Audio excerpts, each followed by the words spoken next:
Aujourd'hui encore, nous Once allons again parler today, de la sainte doctrine. Dia mbola iresaka ny amin'ny fampianarana tsy misy kilema ihany-tsika Et nous androany ne a sommes pas prêts de terminer, ary tsy mbola mieritreritra ny amarana mihitsy a car c'est un sujet très très vaste. satria lohahevitra midadasika be izy io a Nous déclarons encore que c'est tellement important pour nous fa mbola ambaranay an-trano hoe zava-dehibe loatra ho antsika que nos vies soient fondées that our ny lives ahafahan'ny be founded fiainantsika sur un fondement solide, miorina eo ambonina fanorenana mafy a en étant enrichis fa indrindra ihany koa ny ahafahantsika mandray de la betsaka révélation de la lumière concernant la doctrine de Jésus-Christ. ny amin'ny fahazavan'ny fanambarana momba ny fampianaran'ny Jesosy Kristy. Et aujourd'hui, je vais vous parler sur le contentement. Ary androany a dia resaka aminareo a momba ny fianinana Beaucoup de chrétiens ne satria maro ny sont kristianina pas contents no tsy mianina de leur situation ny amin'ny tranga izay andalovan'izy ireo et ils cherchent toutes sortes de moyens dia mitady fomba maro izy ireo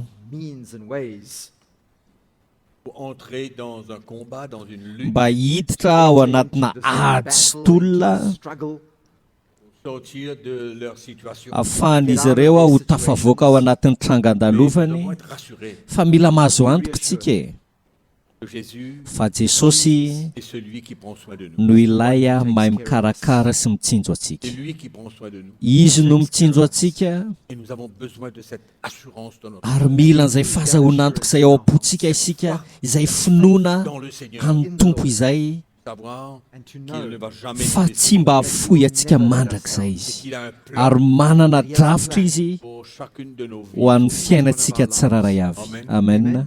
Donc le contentement. Noho izany ny fianinana Je voudrais commencer à vous parler de cela entiko hanomboana iresahana aminareo an'izany a par mon expérience que j'ai eue en dia izara 1987. aminareo antraiky efa niainako tao anatin'izany a tamin'ny taona 7 Ce qui s'est passé par la suite. sy ny zavatra nitranga tao aorianan'izany. Ma première visite en Afrique Fotoana voalohany namangiko tany Afrika pour aller à la rencontre mba hiaona amin'ireo a pasteurs pastera and meet with et pastors serviteurs de Dieu ireo mpanompon'Andriamanitra. in Africa. a été, si je me souviens bien, en 1987. Raha tsy diso ny fitadidiako a tamin'ny taona 7 a na 7 a J'ai été au Kenya dia tany Kenya aho tamin'izany a et j'ai pu rencontrer le pasteur Stéphane Gachet dia afaka niaona tamin'ny pasteur Stéphane Gashengo aho Stephen Gashengo et beaucoup d'autres pasteurs. sy ireo pastera maro hafa ihany koa moa zany.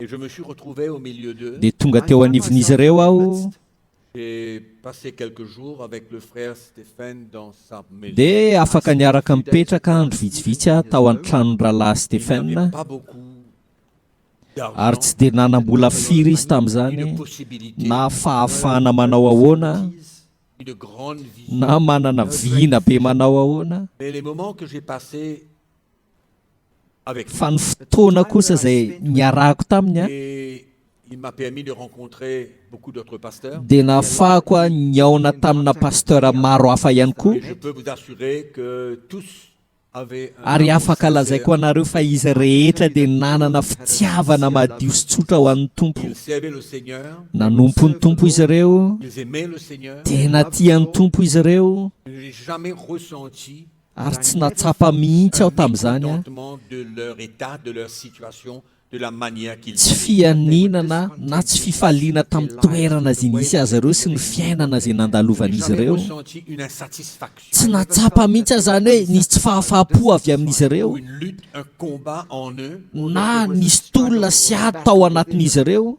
pour une vision quelconque. ho anavina na inona zany vina zany na inona Ce que j'ai ressenti, fa nzahatra tsapako a j'étais satisfait de la manière qu'ils servaient le Seigneur. dia hitako hoe afa-po sy nianina izy ireo a tamin'ny fomba nanompon'izy ireo an'ny tompo a Et ils ne cherchaient rien d'autre. ary tsy nikatsaka zavatra hafa koatran'izany izy ireo.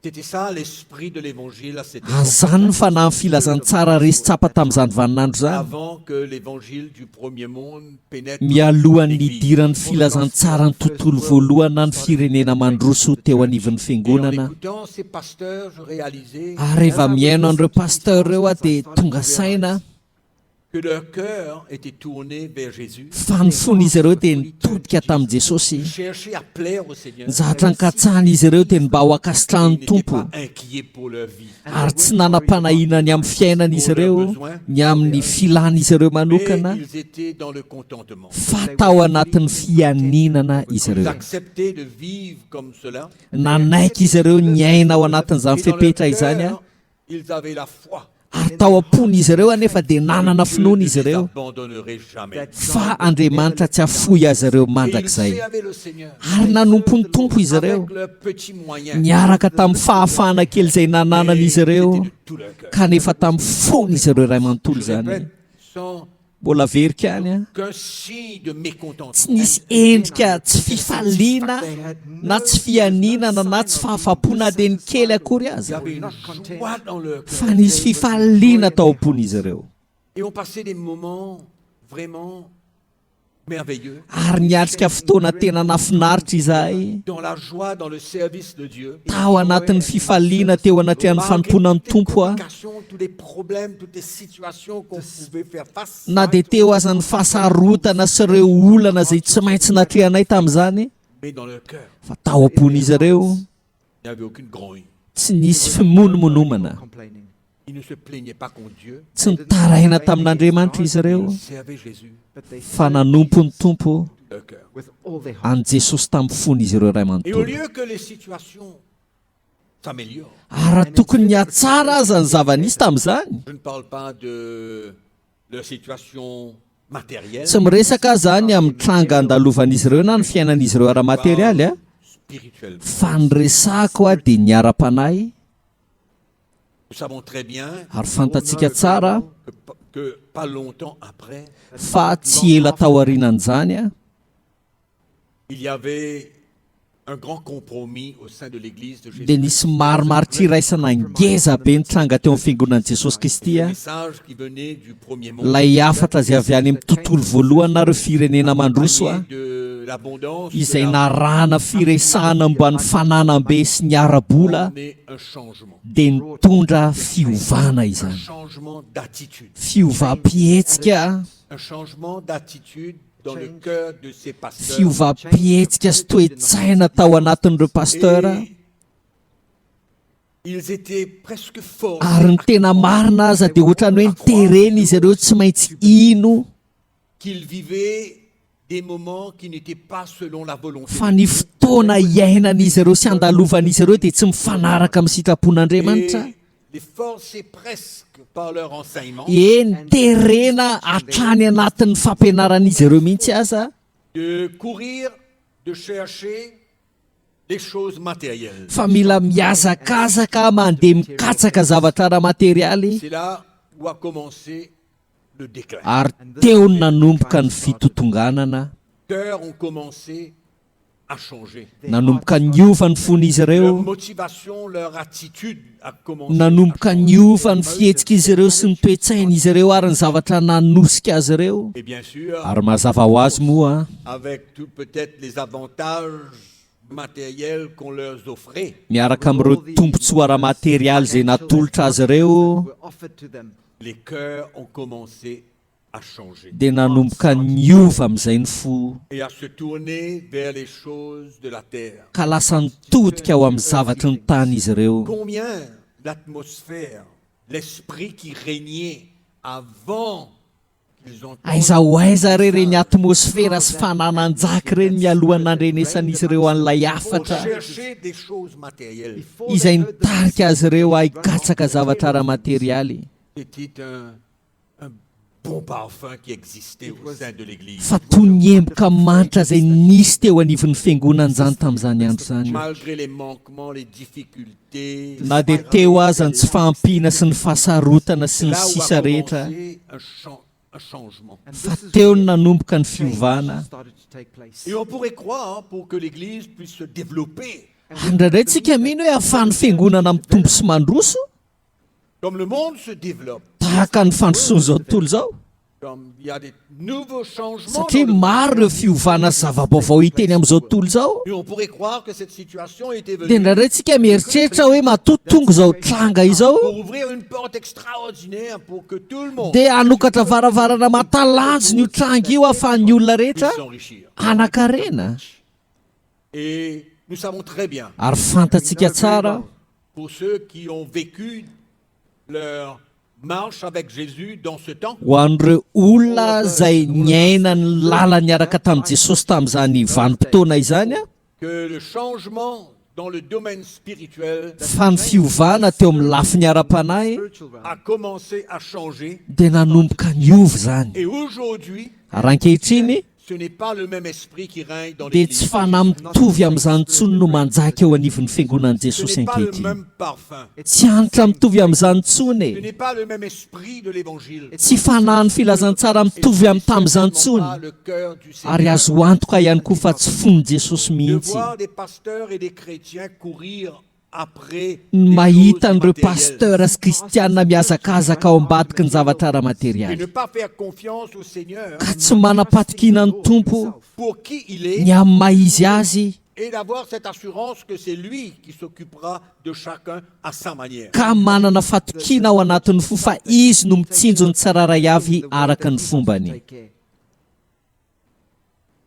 Donc c'est développer un esprit de gain, Ka noho izany ilay fanahin'ny fahazahoana foana nomena vahana, un esprit de multiplication, ilay fanahin'ny de fampitomboana, cupidité, A spirit comme la of parole de Dieu nous enseigne, ilay fanahin'ny fieremana araka ny ampianaran'ny tenin'Andriamanitra antsika, une dérive, tena fivilian-dalana, completely left. un éloignement de la vérité, fanalavirana ny fahamarinana, une recherche des choses matérielles comme le monde recherche. ary fikatsana zavatra ara-materialy araky ny katsahan'izao Je tontolo zao. voudrais commencer un texte ce matin I would like to dans read l'évangile de Matthieu. Te hanomboka maky andininy aho a amin'ity marain'ity ao amin'ny filazantsara Mattio,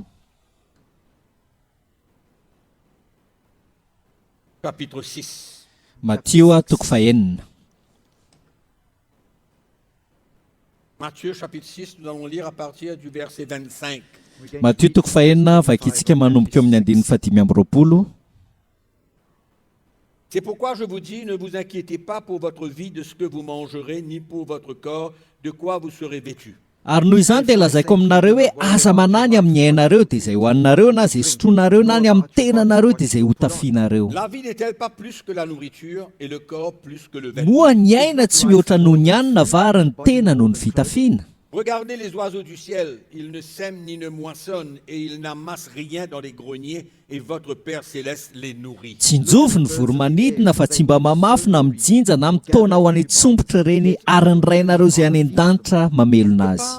Pas passer rapidement sur ce verset. Tsy afaka andalovantsika haingana fotsiny zany io andininy io. C'est Dieu qui nourrit les oiseaux du ciel. Fa Andriamanitra mamelona voromanidina Et c'est merveilleux parce que il s'occupe bien de ary mahafinaritra satria tena karakarainy tsara izy ireny. Et la parole de Dieu nous dit, mais ne valez-vous pas beaucoup plus que... Ary io moa ny tenin'Andriamanitra amintsika hoe moa tsy mihoatra lavitra noho ireny va On ne ianareo. parle pas de la quantité que Dieu va bénir les chrétiens plus que les oiseaux. Io zany tsy miresaka ny amin'ny habetsaky ny fitahian'Andriamanitra ny kristianina mihoatra noho ny voromanidina akory a. more than the birds. Ça parle de la valeur de qui nous sommes en Jésus-Christ. Fa ny zavatra resahana io dia ny tomba ambidy ananantsika eo anatrehan'i Jesosy Kristy. Oh, Ça que Jésus parle ici. Zany ny resahan'i Jesosy eto. about here. Ça n'a rien à voir avec la quantité, avec... Tsy misy idiran'ny habetsaka sy ny akoatran'izany rehetra zany io. Vous valez plus que ces oiseaux. Fa ho sisy hoe mihoatra lavitra noho reny voromanidiny reny ianareo. Et je prends soin d'eux. Ary zany no mitsinjo azy ozy izy. Raha atao amin'ny teny hafa zany, Que vous avez plus de valeur que, à mes yeux, hoe ko satria ianareo manana tomba ambidy mihoatra noho ireny eo masoko, je prendrai soin de vous. dia za ihany koa zany hitsinjo sy hikarakaranareo e. Et pourquoi vous inquiétez? Non. Qui de vous, par ses inquiétudes, peut ajouter une coudée à la durée de sa vie? Ary izaho aminareo na dia manahy aza no mahay manampy ny andro iaina na dia ny kely monja azy. Moi, encore une fois, ici, Eto aho zany dia mbola mahita ihany. Je vois la souveraineté de Dieu. mahita ny mahamasy mandidy an'andriamanitra aho. Et ça, c'est quelque chose que nous avons bien besoin de comprendre. Ary zany zavatra mila tena azontsika tsara. Qui de nous ici peut ajouter un jour à sa vie? Izy amintsika eto a no mahay manampy andro ray eo amin'ny fiainany. Jésus est en train de passer un message. Te hampita afatra zany Jesosy eto, Message. Un message clair. afatra mazava. Et il a dit, mais pourquoi alors vous inquiétez-vous? Dia hozy izy hoe nahoana ary manahy ianareo ny amin'izay hitafianareo. Considérez comme croissent, il répète, il dit, comment croissent les lys des champs? Ils ne travaillent ni ne filent. Cependant, je vous dis que Salomon même, dans toute sa gloire, n'a pas été vêtu comme l'un d'eux. Dia hozy izy hoe dinio tsara ny faniriny voninkazo any an-tsaha tsy mba miasa na mamoly ireny, nefa lazaiko aminareo fa na dia Solomona tao amin'ny voninahiny rehetra aza tsy mba mitafy tahaka ny anankiray Si amin'ireny. Dieu revêt ainsi l'herbe des champs qui existe aujourd'hui et qui demain sera jetée au four, ne vous vêtira-t-il pas à plus forte raison, gens de peu de foi? Now, if Ary raha niahatra any an-tsaha zay any any anio ka tsy mpianepatana ara-pitso no ampitafian'Andriamanitra toy izany tsy mainka va ianareo ry kely you finoana. have little faith, Ne vous inquiétez donc point. Dia aza manahy ianareo Et ne dites pas que mangerons-nous, que boirons-nous, de quoi serons-nous vêtus? ka manao hoe inona no hanina, inona ny sotronay na inona no tafianay. Car toutes ces choses, ce sont les païens qui les recherchent. Fa zany rehetra zany dia katsahany jentilisa fatratra. Car toutes ces choses, ce sont les païens qui les recherchent. Fa zany rehetra zany dia katsahany jentilisa fatratra. Votre Père Céleste sait que vous en avez besoin. Fa fantatry ny rainareo zay any an-danitra fa tokony ho anareo zany rehetra zany. Un petit peu plus haut, il dit, ne vous vêtira-t-il pas à plus forte raison? Etsy ambonimbony kely izy dia milaza hoe tsy ampitafian'Andriamanitra mihoatra noho izany va ianareo. clothe you.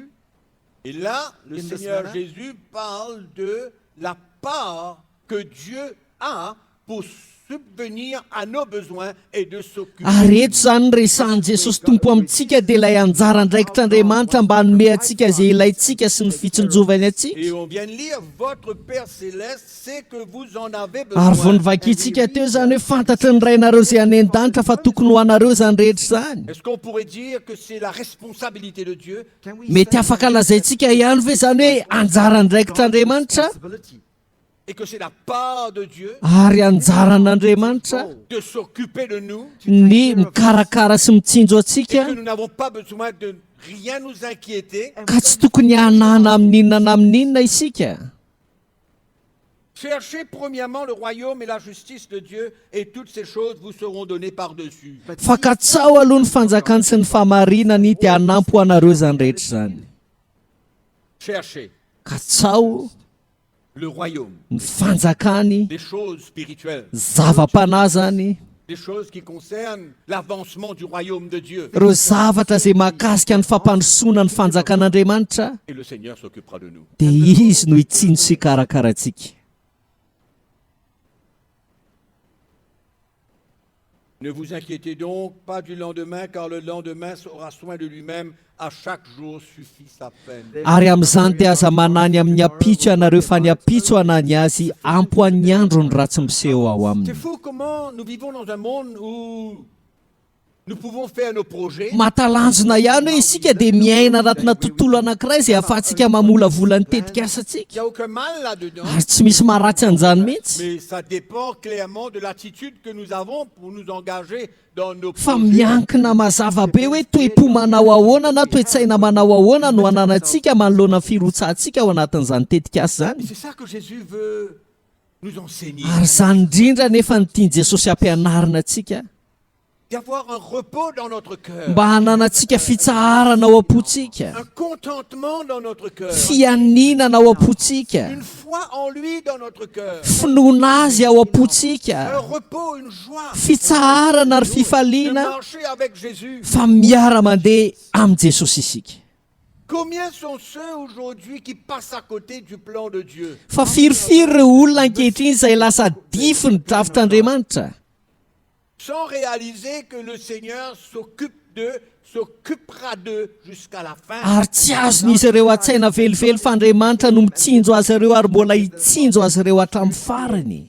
Je parle d'une attitude de cœur. Ny zavatra resahako a dia toe-po. Il nous faut travailler, Il nous faut nourrir notre famille, mazava ho azy fa mila miasa isika mila mamelona ny ankohonantsika mais dans notre vie, dans notre cœur, il doit avoir un contentement, But in our une hearts, attitude de repos. fa eo amin'ny fiainantsika ary ao anatin'ny fotsika ao isika tokony manana toepony fianinana sy ny fitsarana Et d'être content ary mianina sy faly de ce que nous avons. ny amin'izay ananantsika. Ce n'est pas difficile à ressentir qu'aujourd'hui, le monde est conduit, dirigé par l'argent. sarotra ankehitriny matsapa fa efa ny vola no mitarika sy manapaka nyity zao tontolo zao ity Et l'ennemi a réussi ary efa vita ny fahavalo ihany koa à pénétrer l'Église niditra tao am-piangonana pour emmener les chrétiens dans cette même ka course. mitarika ny kristianina ho amin'ny azakazaka mitovy amin'izany azakazaka mitovy Et les amin'izany chrétiens ne réalisent pas le danger and qui Christians est devant eux. ary tsy azon'ireo kristianina an-tsaina ny loza eo anoloan'izy ireo Et ils s'engagent dans cette même course. dia lasa izy ireo mirotsaka amin'ny azakazaka mitovy amin'izany. L'argent devient le fondement de notre vie. Lasa ny vola ny fototra iorenan'ny fiainantsika lives. C'est la grande course vers l'argent aujourd'hui. ary misy azakazaka lehibe ho an'ny vola ankehitriny. Ouvrez votre Bible avec moi dans l'épître de Paul aux Colossiens au chapitre 3. Sokafo ny baibolinao ao amin'ny epistiliny Paoly ho an'ny Kolosianina ny toko fahatelo.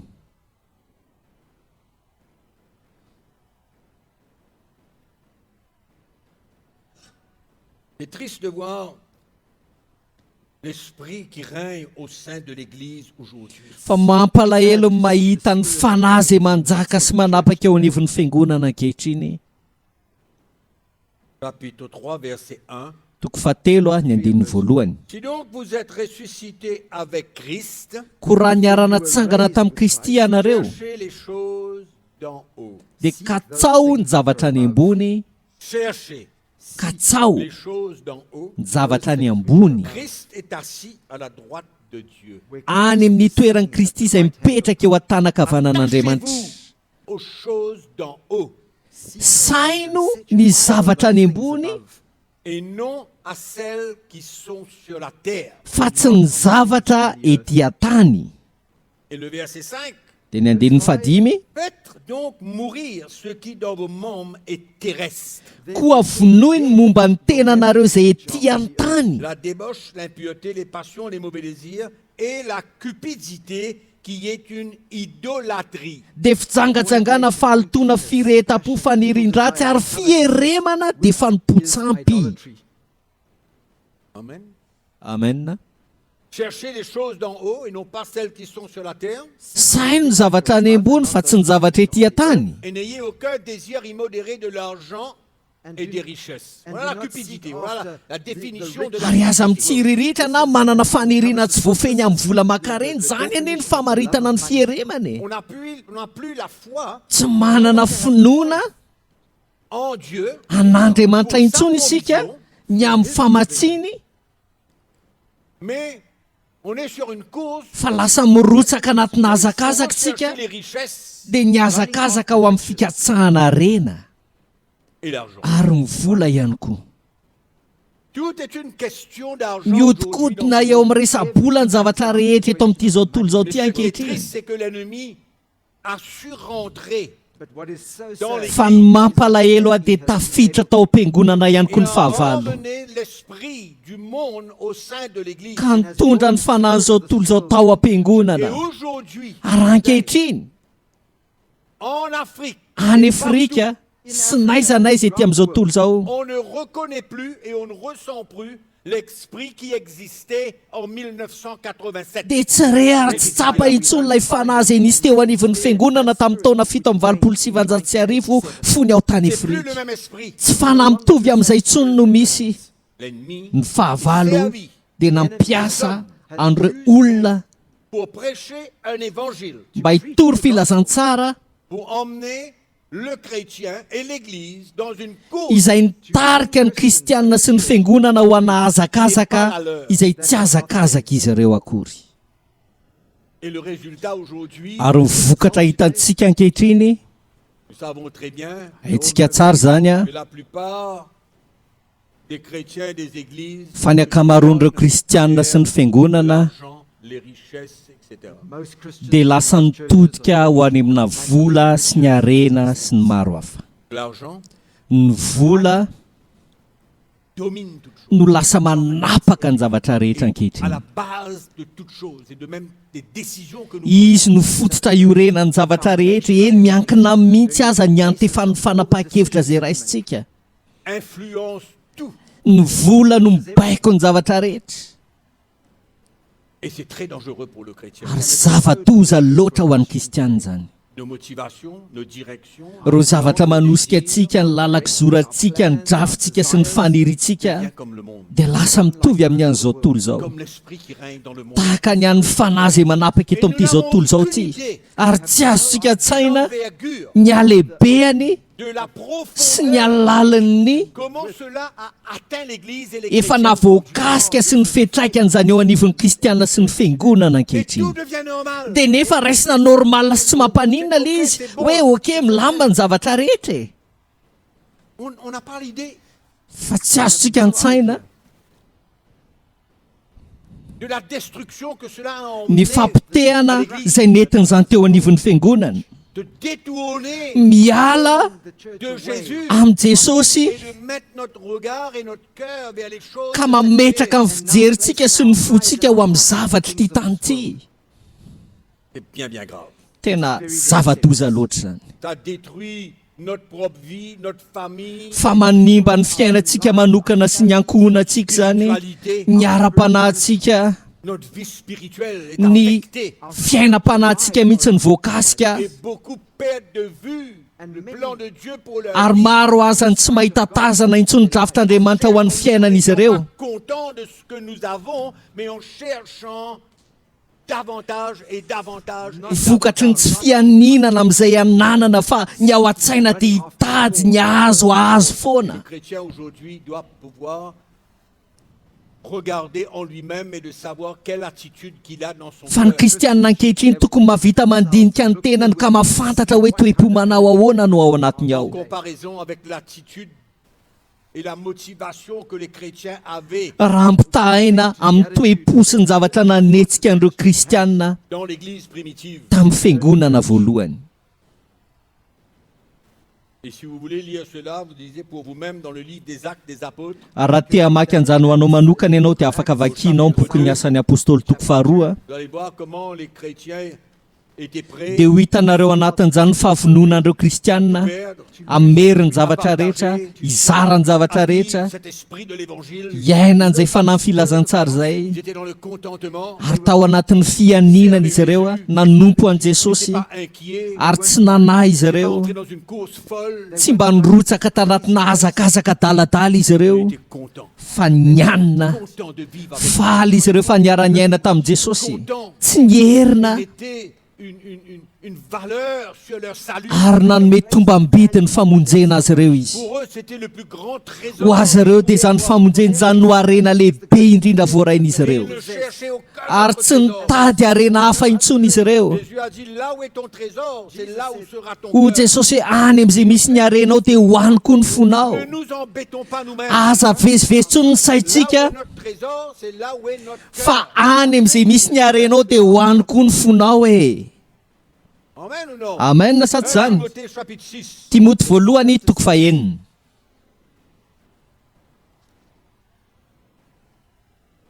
L'église aujourd'hui ny fiangonana ankehitriny a comme fondement dia manana fototra foundation. l'argent. dia ny vola izany It's money that's the Et on peut foundation. voir les scandales qui se passent dans les églises aujourd'hui And we see all à these propos de l'argent. dia hitantsika ny korotana misy eo anivon'ny fiangonana ankehitriny mahakasika ny vola Tous les jours, isan'andro des nouvelles tristes. dia mahare vaovao mampalahelo foana that comes out. Comment l'argent a détruit les hommes de Dieu. fa misy lehilahin'andriamanitra simba ny vola indray L'utilité était leur motivation. satria ny fieremana ny manosika azy ireo Motivation. Et l'apôtre Paul nous dit dans 1 Timothée chapitre 6, nous lisons le verset 9. And verse 9 of 1 Timothy Non, on chapter lit le 6. verset, pardon, excusez-moi, le verset.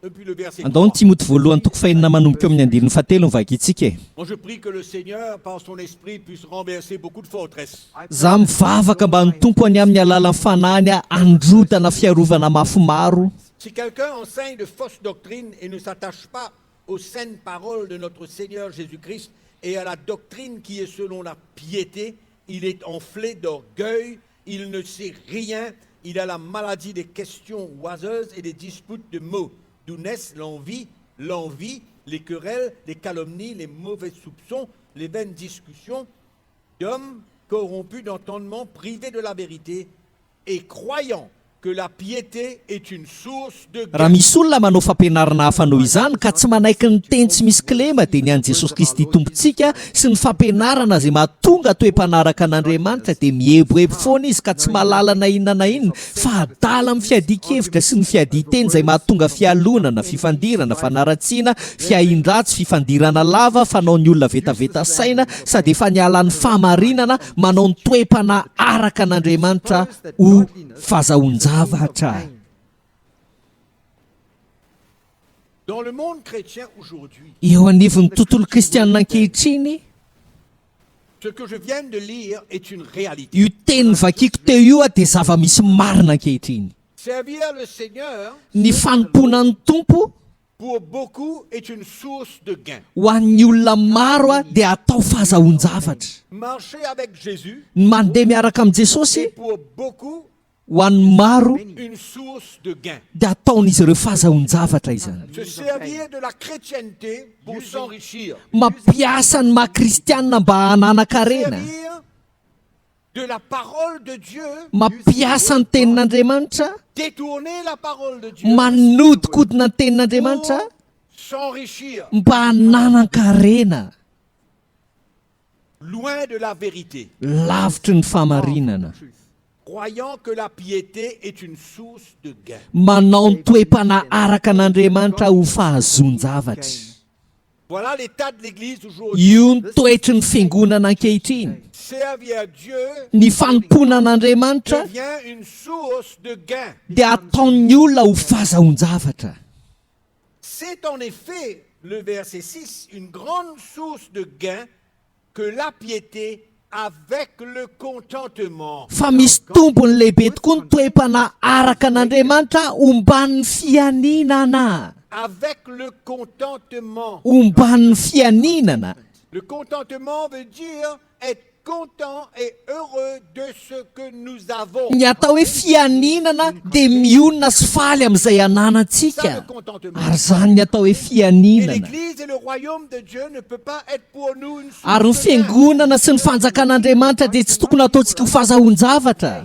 Je suis chrétien. Hoe satria efa Je kristianina aho crois maintenant de tout posséder. dia mananjoa azo ny zavatra rehetra Je suis amin'izay. pas content de ce que j'ai. Fa za tsy mianina amin'izay ananako En a. d'autres mots, si on comprend la Ary amin'ny teny souveraineté hafa de raha Dieu, azontsika tsara ny mahamasy madidy je an'Andriamanitra ne suis pas content avec Dieu pour ce que j'ai. dia ohatry ny manambara mihitsy zany tsika hoe za tsy faly amin'Andriamanitra ny amin'izay ananako ankehitriny.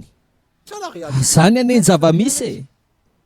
C'est ça la réalité quand on ne comprend pas le cœur du Seigneur. Zany ny zava-misy ary rehefa tsy azontsika ny fon'ny tompo. Et que Dieu est souverain, il est le décideur de tout. Hoe Andriamanitra anie ka masy mandidy ary izy manapa-kevitra amin'ny zavatra rehetra e.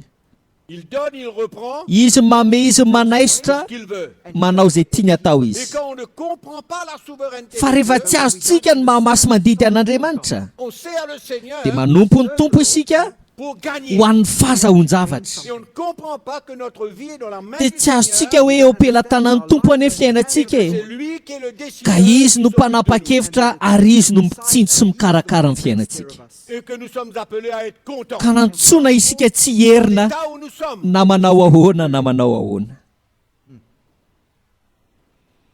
C'est la parole de Dieu. Fa zany ny tenin'Andriamanitra e. C'est la saine doctrine. Zany ny fampianarana tsy misy Car kilema. nous n'avons rien apporté dans le monde et il est évident que nous n'en pouvons rien emporter. Si donc nous avons la nourriture et le vêtement, cela nous suffira. Fa tsy nitondra na inona na inona ao amin'izao tontolo izao isika sady hita fa tsy hatondra na inona na inona iala fa raha manakanina sy fitafiana isika dia aoka hianina ny amin'izany. C'est la base. Ary io ny fototra. La base, c'est de savoir cette attitude. Ny fototra dia izao ny ananantsika n'ilay Où nous toe-po. sommes contents de ce que nous avons. Fa mianina amin'izay ananantsika isika. Maintenant, Dieu Ao aorianan'izay Andriamanitra Dieu souverain Andriamanitra ilay masy mandidy est capable, dia mahavita quand nous avons ce genre d'attitude, rehefa manana an'izay toe-po zay isika de nous donner au-delà même de ce que nous dia pensons. vitany iny manome atsika mihoatra lavitra no izay eritreretintsika. Sa prérogative, Fanapahakevitran'Andriamanitra io zany. c'est lui qui va décider. Izy no Mais manapa-kevitra ce qu'il nous demande, fa ny zavatra angatahany c'est amintsika d'être content dans l'état où nous sommes. dia ny mba hianina antsika amin'izay Si ananantsika. donc nous avons la nourriture et le vêtement, cela nous suffira. Fa raha manan-kanina sy fitafiana isika dia aoka hianina ny amin'izany. Cela ne veut pas dire que tout le monde doit juste avoir de quoi pour mettre un pantalon et une chemise sur lui. Tsy midika koa anefa zany hoe mila pataloha anankiray na lobaka anankiray eny foana zany ny ananan'ny olona rehetra sy anaovan'ny olona rehetra. Et de manger du pain sec tous les matins. Na hoe mofo maina foana no hanina isa-maraina. Non, Tsia, c'est pas dans cet esprit-là. tsy ao anatin'izay toe-panahy zay Mais zany. Dieu cherche une attitude Fa toe-po zany no katsahan'Andriamanitra e. de Dia ilay contentement toe-po ana fianinana dans l'état où nous sommes. amin'izay ananantsika na manao ahoana na manao ahoana, Cœur ouvert, ary ihany koa ny ananantsika fo misokatra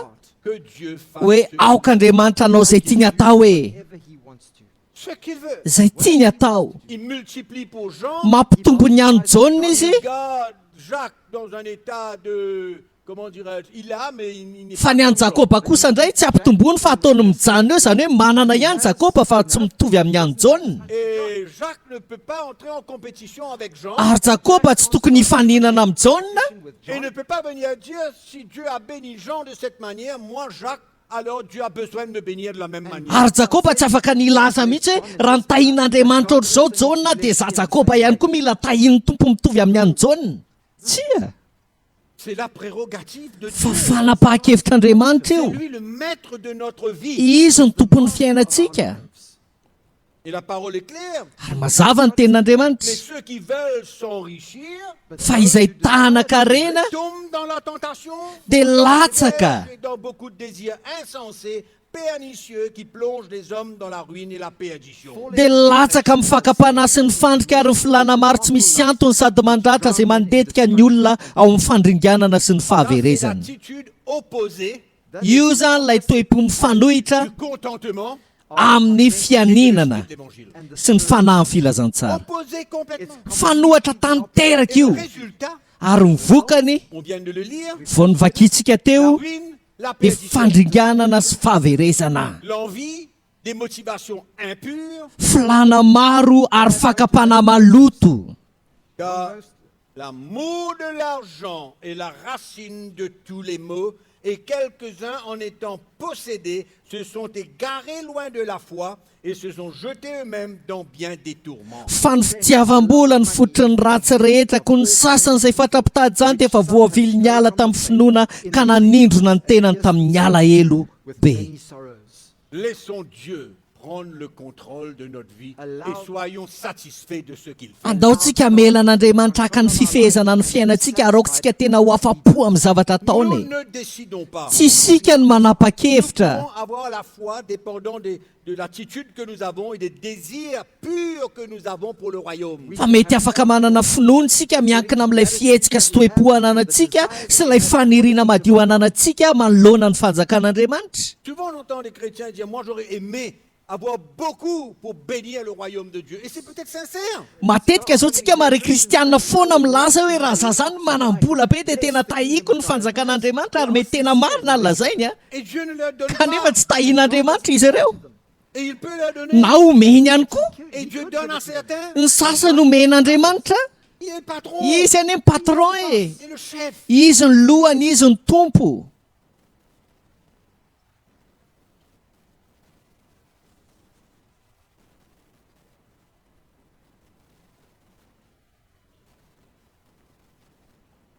Allons regarder un petit peu dans la parole de Dieu, dans le livre des Actes et dans les épîtres de Paul. Nao tsika hijery par ny tenin'Andriamanitra ao amin'ny bokin'ny asan'ny apôstôly na ny epistilon'ny Paoly ohatra. Example, Comment étaient les églises Nanahoana ireo fiangonana tamin'izany vaninandro zany, at that time. et comment Paul voit la chose. ary ohatrany ahoana ny fomba fijerin'ny Paoly an'izany zava-misy zany. Et nous voyons que dans le temps de Jésus, Dia hitantsika fa tamin'ny vaninandron'i Jesosy et après il y a eu le début de l'église, ary tao aorianan'izay dia nanomboka ny fiangonana, Church, et au début de l'église, ary tamin'ny fiandohan'ny nous fiangonana voyons que il y avait quand même une certaine pauvreté dans l'église de dia Jérusalem. hitantsika zany tao anatin'izany fa nahantra ny fiangonana tao à Ça Jerosalema n'a pas duré qu'une seule année, ou 2 années, ou 3 années, ou 10 années. ary tsy mba hery taona na telo taona na folo taona ny naretan'izany a Parce que Paul qui est venu bien satria après, jerenareo fa i Paoly azy efa taty aoriana be an'ny fiandohan'ny fiangonana voalohany vao tonga l'église était dans le même état. dia mbola tao anatin'izay fahantrany zay foana le fiangonana Le peuple de Jérusalem ireo vahoaka tao à Jerosalema avait des grands manquements. dia tsy nanana ny ambiampy mihitsy izy ireo C'était un peuple pauvre. fa vahoaka tena nahantra ireo Et même l'apôtre Paul a eu à faire des offrandes dans les églises pour subvenir aux besoins de l'église de Jérusalem. ary nisy fotoana mihitsy azy Paoly nangataka tamin'ireo fiangonana sasany a mba hanao fanatitra ho fanohanana ny fiangonana izay tao à Jerosalema of Jerusalem.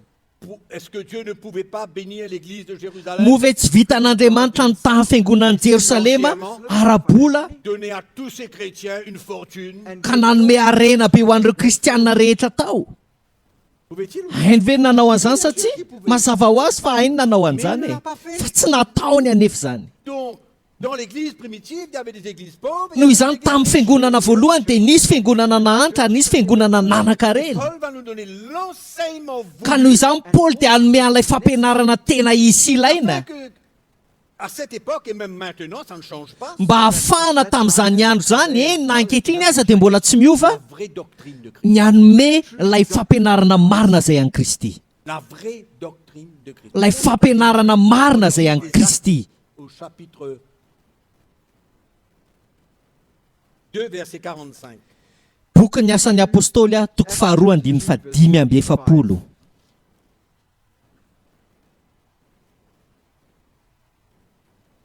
Il ne faut pas nous raconter des histoires. aza mba manaiky ho fitahana sy ampiesonina Il ne faut pas nous isika venir nous raconter des aza manaiky ampieson'ny olona amin'ny tantara diso Pour isika venir dire que maintenant l'église de Jérusalem, c'était pas une église qui avait la foi. hoe ny fiangonan'i Jerosalema dia fiangonana tsy nanam-pinoana Que s'ils avaient la foi, ils seraient riches. satria raha nanam-pinoana izy ireo dia tokony nanan-karena zany Mais l'église de Corinthe, fa ny avait la fiangonan'ny Korinthe tena nanam-pinoana foi. Eux, ils étaient riches. satria nanan-karena izy ireo Ils avaient dans l'abondance. nanana ny ambiampy izy ireo Non, c'était une église complètement charnelle. kanefa fiangonana farak'izay tena ara-nofo indrindra Mais c'était là où ils vivaient, fa tao nefa izy ireo ny aina à Corinthe.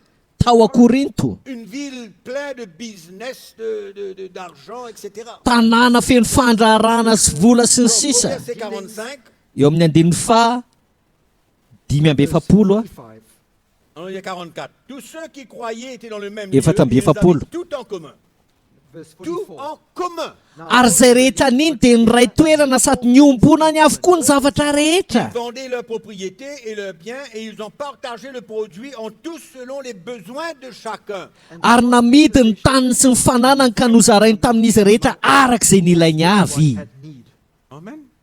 amen Partagé ny fampizary izy ireo izy izy selon les besoins de chacun. araky ny ilainy avy Le riche donnait aux pauvres. ny manan-karena zany nanome ho an'ny manitra Amen. amen Et Dieu acceptait cela. ary ny eken'Andriamanitra Il izany n'a pas changé. ary tsy mbola niova tamin'izany izy Il a accepté qu'il y avait des pauvres et des riches. ny ekeny fa tsy maintsy misy ny manitra ary misy ny Mais manan-karena l'évangile qu'ils recevaient fa ny filazantsara zay nyraisin'izy ireo emmenait leur cœur à partager avec les autres. dia nitarika ny fon'izy ireo mba hizara ho an'ny hafa ihany koa C'est clair?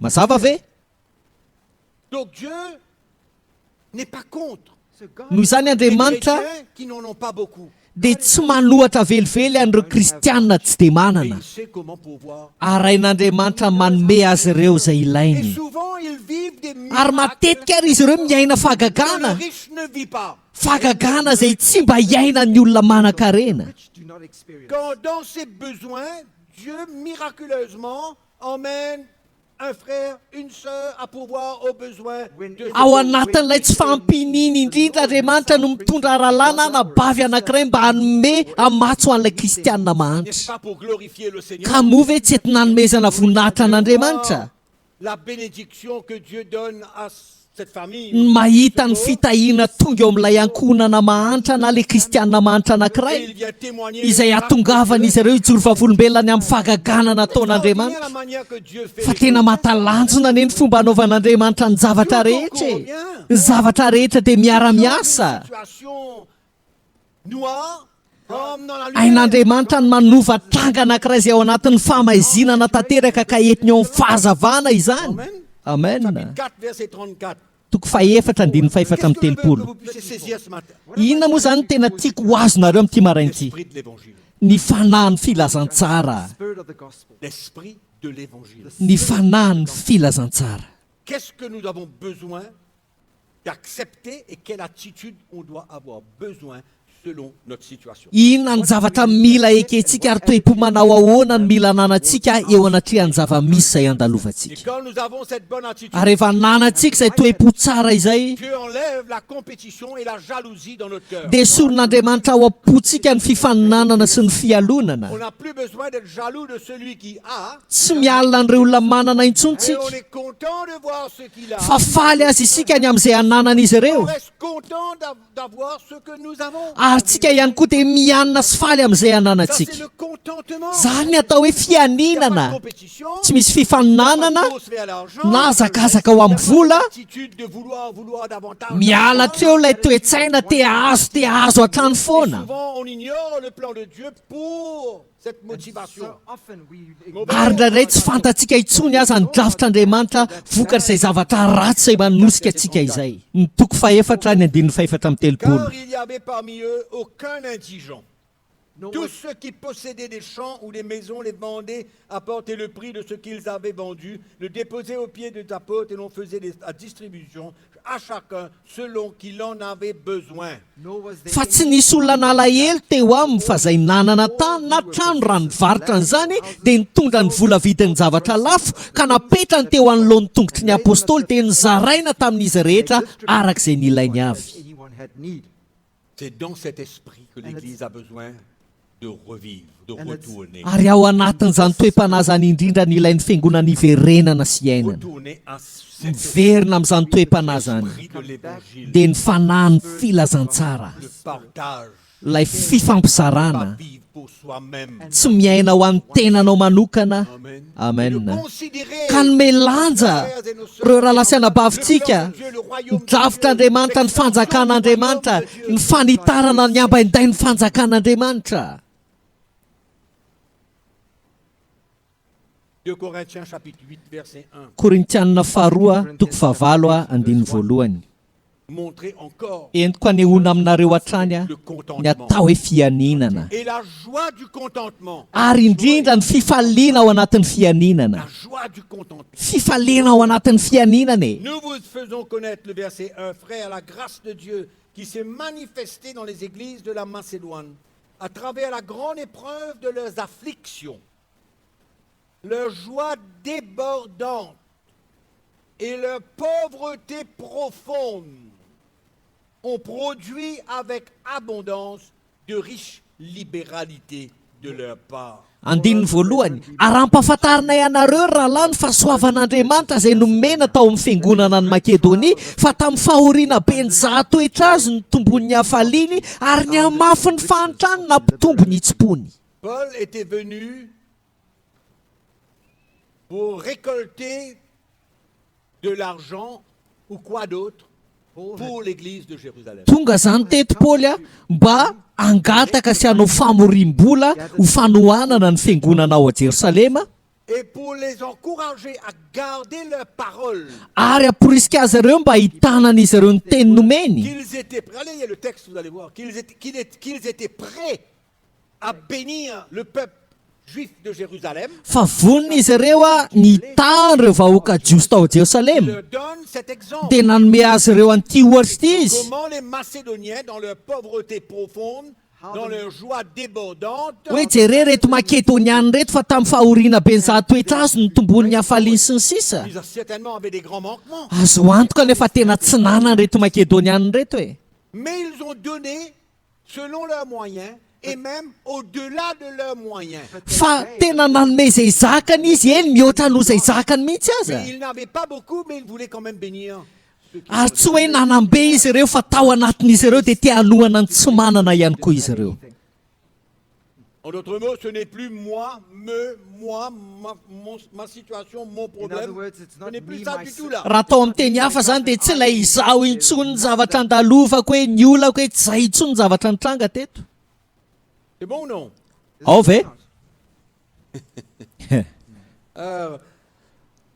Romains chapitre 15, verset 26. Romanina toko fa 5:20 ny andininy fa 4:20. Pourquoi je vous dis tout ça? Inona moa no antony tenenako anareo an'izany zavatra rehetra zany? C'est un instrument Mba tonga anareo fitaovana pour défendre la saine doctrine. iaro sy hanafatsiny ny fampianarana tsy misy Et kilema. vous avez besoin de pouvoir Ary mila ianareo mifehy an'izany rehetra zany. comprendre cela, Mahazo an'izany, partager aux autres, mizara an'izany amin'ny hafa, défendre la saine doctrine. miaro ny fampianarana tsy misy kilema. Verset- chapitre 15, verset 26. Toko fa 5:20 ny andininy fa 4:20. Et la caille ont bien voulu s'imposer une contribution en faveur des pauvres parmi les saints de Jérusalem. Alléluia. Fa efa sitrapony Makedonia sy Akay ihany amory vola iantrana ny malahelo amin'ny olona masina any Jerusalema. Halleluja.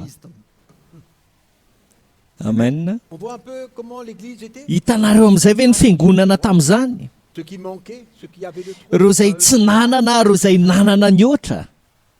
C'est clair. Mazava zany. Et l'église de Jérusalem, Ary ny fiangonana tao a Jerusalema dia tao anatin'ny fianinana. Nisy fifaliana tao amin'izy ireo.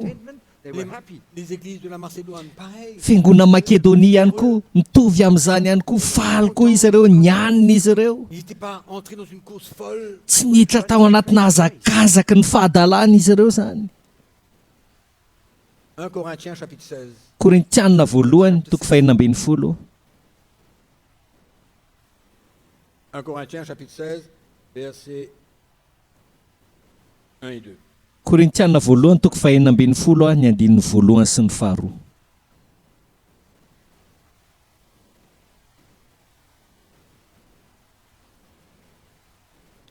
Allez. Pour ce qui concerne la collecte en faveur des saints, Now concerning en the faveur des saints, Ary ny amin'ny famorim-bola ho an'ny olona masina, ho an'ny olona masina ozy izy. Amen. vous aussi, comme je l'ai ordonné aux églises de la Galatie, que chacun de vous, le premier jour de la semaine, mettra part chez lui ce qu'il pourra, selon sa prospérité. Alléluia. Ary amin'ny famorim-bola ho an'ny olona masina dia mba manaova koa ianareo toy izay nasaiko nataon'ny fiangonana ny Galatia amin'ny andro voalohany isan-kerinandro dia samy manokana ho amin'ny avy, ho rakitra na amin'inona na amin'inona no anambinana azy mba ho vita raha teo famorim-bola mandra-pahatongako. Donc Paul s'adressait à l'église de Corinthe. Noho izany Paoly dia niresaka tamin'ny fiangonana Korinto teto, J'ai mentionné tout à l'heure, araka ny resahako teo c'était une église dia fiangonana qui avait de l'argent. nanan-karena nanam-boly ty fiangonana ity. Et l'apôtre Paul vient les encourager à partager ce qu'ils ont pour les pauvres de l'église de Jérusalem. Ary dia namporisika azy ireo Paoly mba hizaran'izay ananan'izy ireo ho an'ireo olona malahelo ao a Jerusalema. Donc on voit les deux, Noho izany mahita azy roa tsika eto un peu la pauvreté, un peu la richesse. mahita fahantranitsika ary mahita fananakarena. Et je veux que vous tournez avec moi dans 2 Corinthiens chapitre 8, je vais vous montrer l'enseignement de l'apôtre Paul. Zao indray dia tiako havadika ireo miaraka amiko ny baibolinareo amin'ny Korintianina faharoa toko 9 tiako aseho aminareo ny fampianaran'ny apôstôly Paoly Verset 10 à 15. manomboka eo amin'ny andininy 10 ka hatramin'ny 5:20. Verset 10. Andininy 10.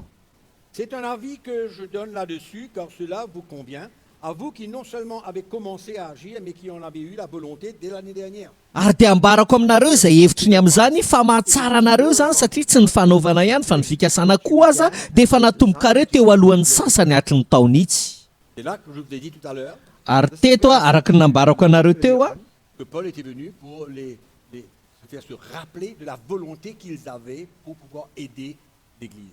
dia tonga Paoly mba hampatsiahy azy ireo ny finiavana izay nananan'izy ireo hanampin'ny fiangonana dia ireo malahelo zany. Alors il a dit, achevez donc maintenant d'agir, Dia hozy izy avy eo hoe ko ataovy tanteraka ary zany complete the thing of it. afin que l'accomplissement selon vos moyens réponde à l'empressement que vous avez mis à vouloir. ka tahaka nazotoanareo foninkasa dia aoko tahaka izany koa ny anataterahanareo azy arak'izay anananareo. What you have. out of what you have. Donc ils avaient de quoi bénir les autres. noho izany nanana ny ampy izy ireo ahafana izy ireo mitany hafa ary te hanao an'izany izy ireo a Paul dit, rappelez-vous dia hozy izy paoly hoe la tsarovy e volonté que vous aviez pour tsarovo izy izy ilay fahazotoanareo fony anareo mikasa mba hanampianareo an'ireto kristiany reto Alors écoutez bien maintenant. La bonne volonté, quand elle existe, est agréable en raison de ce qu'elle peut avoir à sa disposition et non de ce qu'elle n'a pas.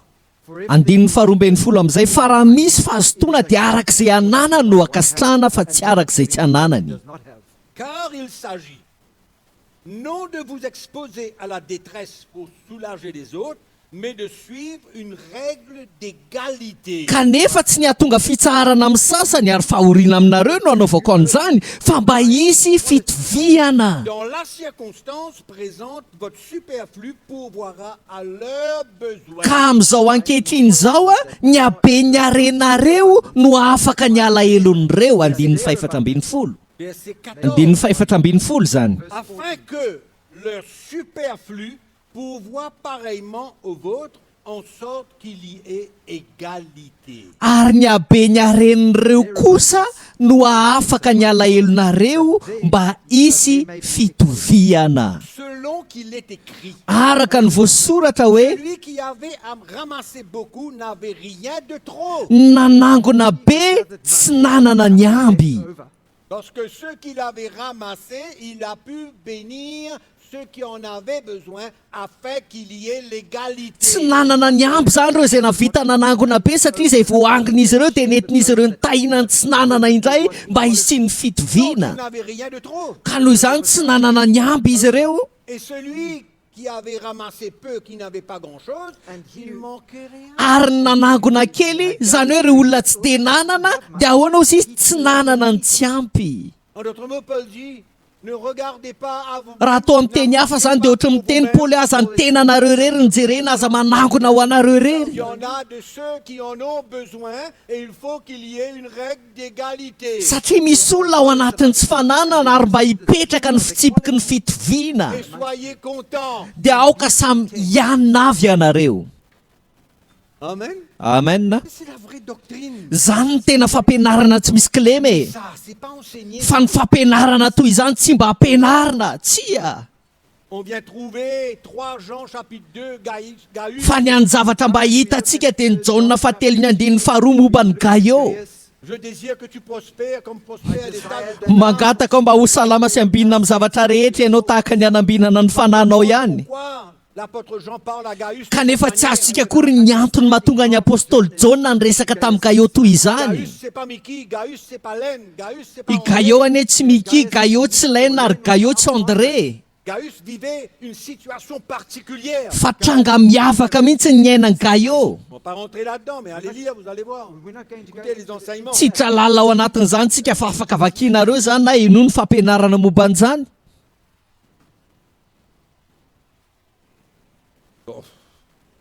Allez lire chez afaka vakianareo any an-tranonareo a ny toko fasivy a manomboka eo amin'ny andiny voalohany ka hatramin'ny fahavalo verses vous. 2 1 Corinthiens 9, verset 1 à 8. korintianina faharoa toko fasivy a ny andiny voalohany ka hatramin'ny fahavalo Make note. Donc, est-ce que Dieu avait un problème dans tout cela? noho izany andriamanitra ve mahita olana any amin'izany rehetra izany Parce que nous avons un problème. tsika ny manana olana Dieu n'avait aucun problème. andriamanitra tsy mahita olana any amin'izany Au fait, ny tena marina azy za il a voulu que cela soit ainsi. toy izany mihitsy a ny tia nitrangan'ny zavatra rehetra Pas la volonté de l'homme. tout ça. ary tsisy hidirany sitrapon'olombelo zany rehetra zany Non. tsia Dieu a voulu ainsi. toy izany mihitsy ny tiavan'andriamanitra hitrangan'ny zavatra rehetra Les cœurs mba hitany fo humbles, brisés, manetry tena sy torotoro et qui portent l'esprit de l'évangile. ary mitondra ny fanahny filazantsara ihany koa amen Amen. amen Amen. Tous ceux qui Amen. nous écoutent en langue amen ho an'ireo izay manaraka antsika mivantana amen ho antsika rehetra claire. mazava e Donc il y avait des offrandes pour l'église. noho izany zany nisy ny fanatitra izay nomena ny malahelo tao a Jerosalema. Misy zany ny olona mahantra malahelo. Dans le monde, mais dans Ary tsy eny l'église. amin'izao tontolo izao ihany misy malahelo sy mahantra fa ao anivon'ny fiangonana ihany Et koa. ceux qui en ont dans l'église peuvent bénir ceux qui sont un peu. Ary ny olona izay manana ao anivon'ny fiangonana dia afaka mitahan'ireo mahantra sy malahelo. Amen. Tsotr'izany ve ny zava-misy e? Ah, le riche, le pauvre. Misy mahantra, misy manankarena. Alors qu'est-ce qu'il faut se passer? Dia inona aza ny zavatra tokony hitranga raha izany? Jereo, inona ny zavatra tokony hitranga raha izay? Ha? L'esprit de partage. Ny fanahy ny fifampizarana, L'esprit de l'évangile. fanahy ny filazantsara, La saine doctrine. fanahy ny fampianarana tsy misy kilema. Ce n'est plus chacun pour soi. Tsy misy intsony zany ilay samy manana ny azy. Ça, l'esprit de l'évangile. Zany ny fanahy ny filazantsara, zany ny fanahy ny fifampizarana. Of sharing. C'est pourquoi l'évangile, Zany mahatonga ny filazantsara, ny fampianarana tsy misy kilema. ce n'est pas une question de riche ou de Io pauvre. zany tsy resaka hoe manankarena na mahantra intsony, C'est une question d'attitude. fa resaka toe-po sy fihetsika io. Ary zany noho izy C'est une question de la volonté de Dieu. fa milaza ny amin'ny sitrapon'Andriamanitra io.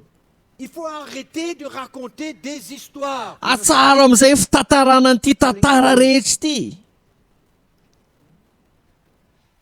Tu es pauvre, tu n'as pas la foi. Hoe matoa ianao mahantra dia tsy manam-pinoana ianao zay. Arrêtez avec ces histoires. Atsara ny tantara toy izany e, ny resaka toy izany.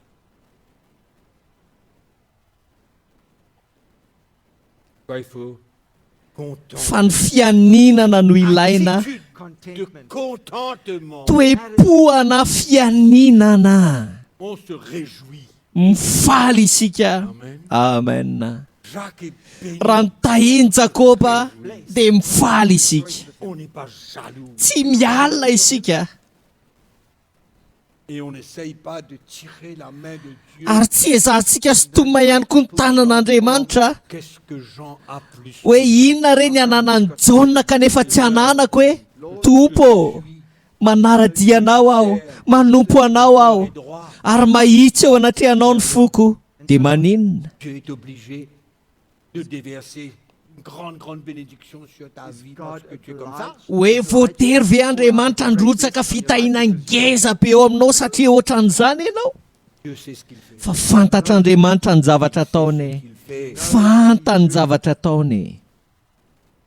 On est prêt de finir. Efa marana ao a. Okay? Hébreux chapitre 13.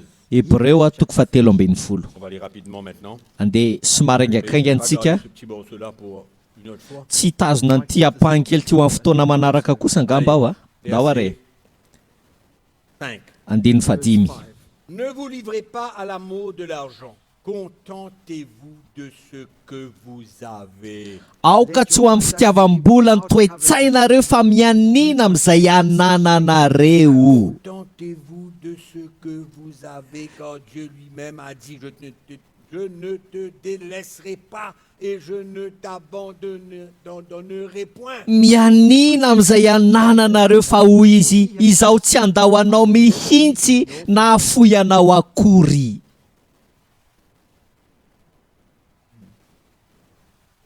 Glory to the Lord. Le chrétien ne doit pas perdre sa joie parce qu'il n'a Tsy pas tokony ho very eo amin'ny kristianina ny fifaliany satria hoe tsy dia manana izy. pas perdre la joie de Aoka tout tsy ho ça. very eo amin'ny fifaliany famonjena azy.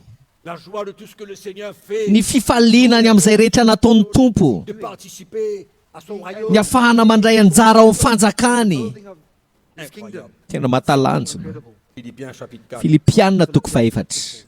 Je veux vous équiper. Te hanafiery sy ampitao anareo aho. Dehors, Satria eny ivelany a il y a des mercenaires. dia misy mpikaramanady eny.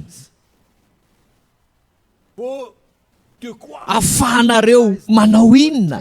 défendre la doctrine de Christ. Mba hiaro ny fampianaran'i Kristy. Filipianina toko 4. Ce n'est pas en vue de mes besoins que je dis cela, Andiny faraky ambin'ny folo a. car j'ai appris à être content. Content encore, il est content. Dans le contentement, Fa izaho efa nianatra tsy herina na nianina zany. And to be content. j'ai appris Content. à être content dans l'état où je me Efa trouve. nianatra tsy herina aho a na nianina na manao ahoana na manao ahoana. Je sais vivre dans l'humiliation et je sais vivre dans l'abondance. mahalala hetra aho ary mahalala hitombo. En tout et partout, j'ai appris à être dans l'abondance et à être dans la disette. Na aiza na amin'inona dia efa nampianarina ny voky sy onoana aho ary anambe sy alahelo Both to ary mahay ny zavatra rehetra aho ao amin'ilay mampahery ahy. Christ who strengthens me. Amen. Amen. Déjà lu Timothée chapitre 6, verset 8, Efa nivakintsika teo ny Timoty voalohany toko fahinandiny fahavalo il parle de la piété izay avec miresaka contentement. ny amin'ny toe-panaraka an'Andriamanitra hombany fianinana. Et on finit. Proverbe verset 23. Dia vakintsika farany a This Proverbs oabolana toko fahatelo amby roapolo. Proverbe verset 23. Pardon. Chapitre 23. Proverbs verset 20. 4. Oabolana toko fahatelo amby roapolo ny andininy faefatra. Ne te tourmente pas pour t'enrichir, n'y applique pas ton intelligence. Verse 4. Do not Aza manasa tena anakarena, aza entina amin'izany ny fahendrenao. Ne te tourmente pas pour t'enrichir. Aza manasa tena anakarena. Ne n'applique pas ton intelligence à vouloir t'enrichir. Zany hoe aza mampiasa ny fahaizanao entina nanakarena zany. Amen. Petit plan par ici, petit plan par là-bas. Mamolavola-drafitra kely etsy, mamolavola-drafitra kely eroa. Donc, Mianina chapitre 15, verset 27. oabolana ihany toko fa 5:10 ny andininy fafito amby roapolo. Celui qui est avide de gain, il trouble sa maison. Izay fatrapilarena dia mampidi-doza ny ankohonany. Celui qui est avide de gain, Izay il trouble fatrapilarena sa maison. dia ampidi-doza amin'ny ankohonany.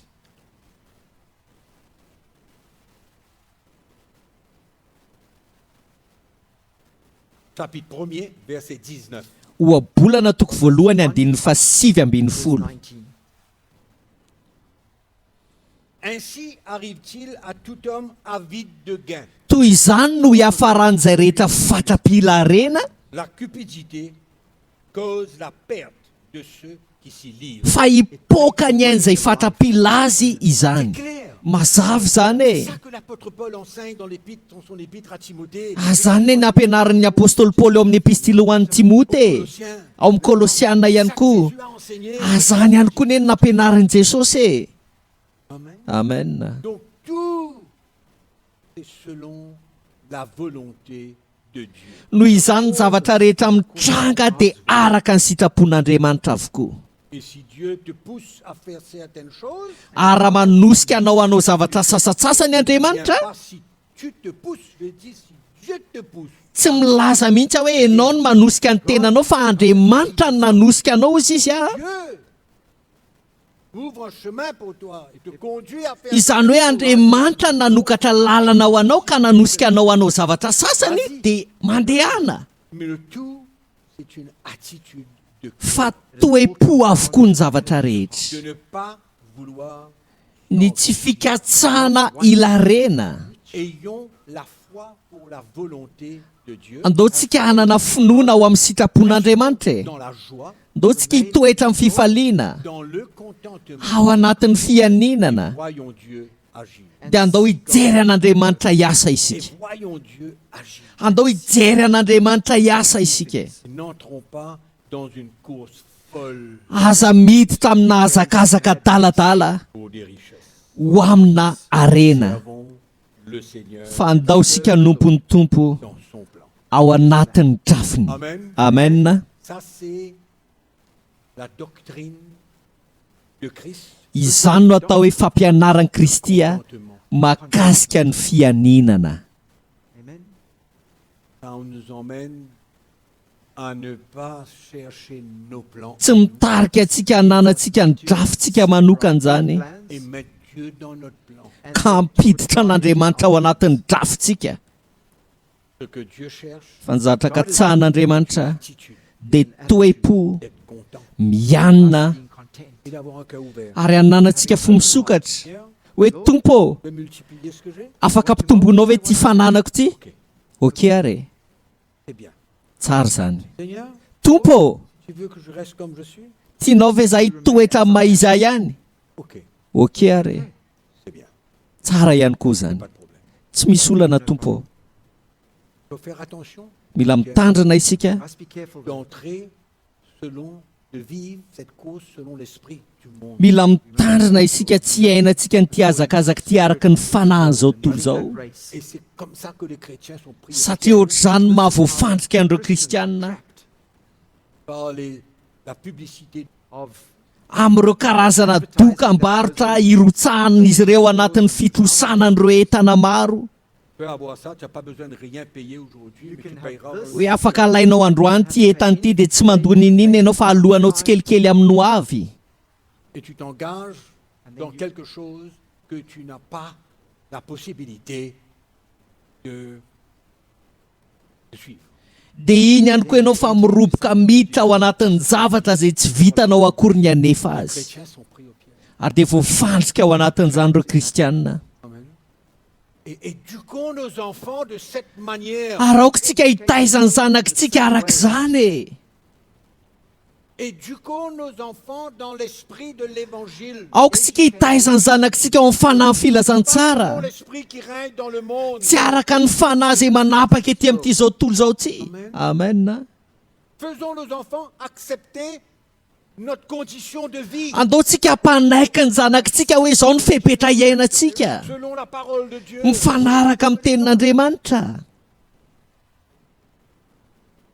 Et Dieu est capable fa hain'andriamanitra mikasika ny fon'ireo e et d'être unis avec leurs parents dans leur mode de vie. miombona tanteraka amin'ny ray aman-dreniny izy ireo anatin'ny fomba fiainan'ny ray Quand Dieu aman-dreniny bénit et quand la bénédiction de Dieu vient, And when God tous se blesses, réjouissent ensemble. rehefa tonga ny fitahian'andriamanitra dia miara-mifaly ny ankonana rehetra tsy misy tahotra na Éduquez tebiteby vos enfants à ne pas se comparer avec les autres. ndaontsika hitaizany zanakitsika mba tsy ampitany fiainan'izy ireo amin'ny hafa Toi, tu as un pain, beurre, confiture d'ananas. ny zanakao a mofo sy dobera sy confiture mananasy Lui, il a un joli sandwich avec mayonnaise, jambon, fromage, salade. nefa ny namany kosa sandwich tsara be miaraka amin'ny mayonnaise jambon fromage salady Apprenons à nos enfants de respecter cela, d'accepter cela dans une bonne attitude. fandaontsika hampianatra ny zanakitsika anaja sy anaiky an'izany ao anatina toe-pana tsara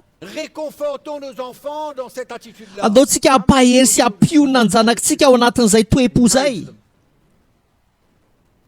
Restons dans le bon esprit, dans la doctrine. ndaontsika hitoetra ao anatina toe-pana tsara ao amin'ny fampianarana tsy misy Tout le kilemy monde rentre dans l'église.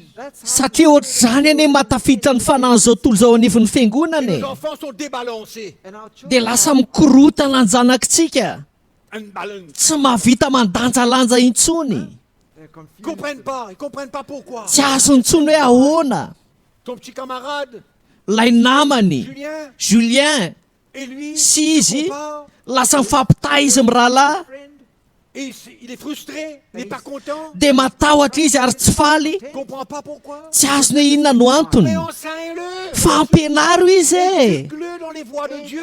taizao araky ny lalan'andriamanitra izy e Fais-le se réjouir dans son état. aoka izy hifaly sy anina amin'ny toerana misy azy Il n'y a aucune humiliation là-dedans. fa tsy misy fahafambaraka mihitsy any ao anatin'izany na dia ny kely azy e tsia Amen. amen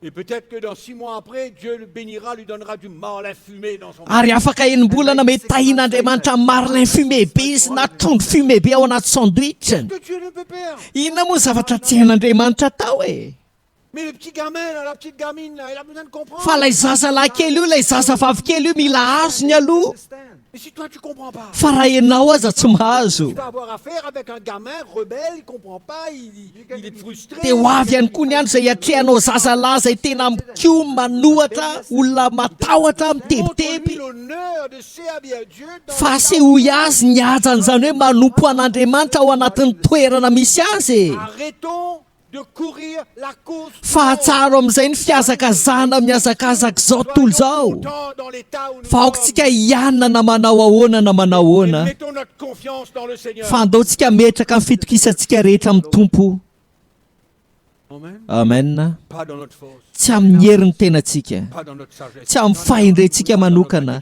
tsy amin'ny farany tanatsaintsika manokana. Alleloia. Ça vous va, non? Mety aminareo ve aloha zany e? Ça renverse un peu. Mety mampitsombadika zavatra sasasasany fa tsy On est là maninona. pour ça. Zany indrindra no ahatongavantsika eto On est e. là pour ça. Zany indrindra no ahatongavantsika eto. Tonga etsika mba fanitsy ny fiainantsika, mba hiova, On est là pour apprendre. ary tonga etsika mba hianatra. Ça, c'est l'évangile. Zany no filazantsara. Arrêtez avec des histoires. Atsaro amin'izay ty tantara sy resaka rehetra ity. Amen. Amen. À tous ceux qui nous écoutent, Ho an'ireo rehetra izay mihaino mivantana, vous êtes allongés dans votre grand fauteuil. raha mitsotra tsara eo amin'ny sezantsika tsika amin'izao fotoana Ceux izao, qui sont là, na ho atsika rehetra izay eto ihany koa, on va se mettre debout. andao hitsangantsika. Si on est dans le lit, on se met Na raha eo ambony fandriana koa azy isika dia andao hitsangana. Stand with us. Amen. Amen. Et l'évangile a bon marché. Fa filazantsara varoboba Que d'encourager des chrétiens à no mampirisika ny kristianina dans le grand confort. hitoetra ao anatina fiainam-piadanana. Et si tu es, Kanefa raha zany no misy anao dia mifaly ianao, Well, rejoice. ouvre ton cœur. fa sokafy ihany koa nefa ny fonao mba hita. Amen. Amen. On va prier le Seigneur. Ndao tsika hivavaka amin'ny tompo.